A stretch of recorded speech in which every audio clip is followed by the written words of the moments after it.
Hello and welcome to the 9th season of Weather Watch, Millersville University's exclusive weather entertainment program. I'm your host, Matthew Green.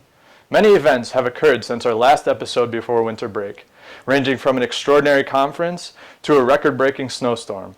During this same time, a lot of interesting weather has affected the world, so let's begin with your weather in 60 seconds.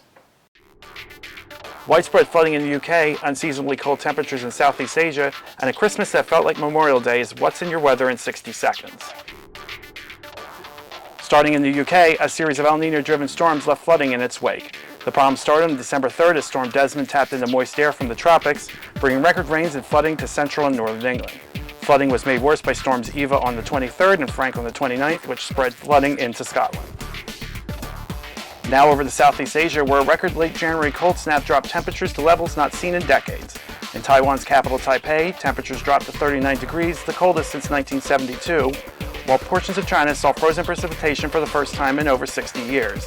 Even normally cold locations like Inner Mongolia saw temperatures fall to as low as 52 degrees below zero. Finally, coming back to the Northeast U.S., where Christmas 2015 will be remembered as one of the warmest in recent memory. Temperatures topped 70 degrees on December 24th as far north as New York City, and even normally cold locations like Burlington, Vermont reached 68 degrees, which is 40 degrees above normal. And that wraps up your weather in 60 seconds. Over winter break, many Millersville meteorology students had the opportunity to attend the 96th annual National AMS Conference in New Orleans. Dan Harp talked to a few of them to gather their experiences from the trip. Over winter break, 31 Millersville students went to New Orleans for the 96th Annual AMS Conference. Students, businesses, professors, and weather lovers from around the world came to this conference to discuss anything dealing about meteorology. We interviewed a few Millersville students to discuss what they experienced at this conference. My favorite memory from the conference was the last night when we went out to eat as a big group and sightseeing and walking around the French Quarter. What talks interest you the most? The one talk that brought up my interest during the student conference was about hurricanes, specifically with dropping dropsons and the difference between dropping a dropson and the new machine they have called the Coyote, which with a dropson they said it goes straight into the storm and they have to retrieve the information, but a Coyote they can control while it's in the storm so they can see where the strongest parts of the storm are. Millersville meteorology students also made connections. I got to meet a few people that were in meteorology field, and I also got to meet a few people in the emergency management field. And I got to talk to them about their talks that they gave at the conference and learn more about what they do. So I thought that was really cool. Every year, students have an unforgettable experience at the National AMS Conference. It's a great way to show what we learn in the classroom really does apply to the real world. Next year, the AMS Conference will be located in Seattle, Washington. Reporting for Weather Watch, I'm student meteorologist Daniel Harp. It's not often that a meteorological record is broken. Well, this past January, a nor'easter snowstorm delivered a thick blanket of snow to portions of the Northeast. Schools and businesses were closed during the extensive snow removal process. Katie Pritchard investigates how local emergency management dealt with the storm throughout the entire two-day duration. On January 22, 2016, a blizzard swept through the Northeast region, leaving chaos in its wake. Snow total skyrocketed, leaving some areas of Lancaster County with up to 30 inches of snow.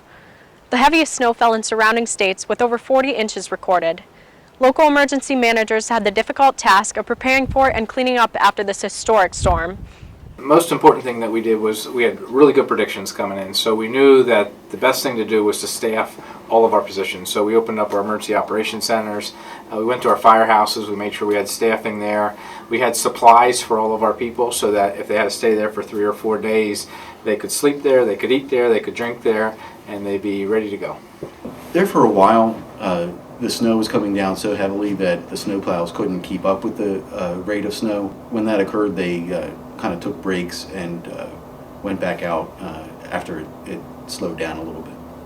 What measures were taken after the storm?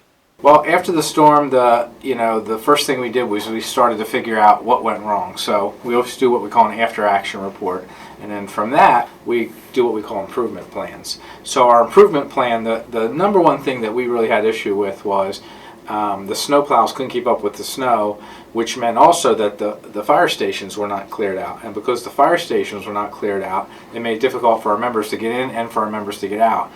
I was on one of the rotations where I had to come in after the storm settled down, and even then it was a lot of snow to get through. So we're updating our staffing plans and ensuring that we have the folks in place already to get through the storm no matter how severe it is. The blizzard of 2016 had an unforeseen impact on residents of 26 states, some even comparing it to the blizzard of '96. There were 48 reported fatalities and an estimated economic impact of $850,000. The hard work of meteorologists and emergency managers helped keep these totals from being much higher than they could have been without the proper warning and preparation. Reporting for Weather Watch, I'm student meteorologist Katie Pritchard. Well, that's all we have for this episode of Weather Watch. Please be sure to like us on Facebook and follow us on Twitter. You can also check out our website, muweatherwatch.com, to view all of our previous episodes. On behalf of our entire cast and crew, thanks for watching, and we'll see you next time.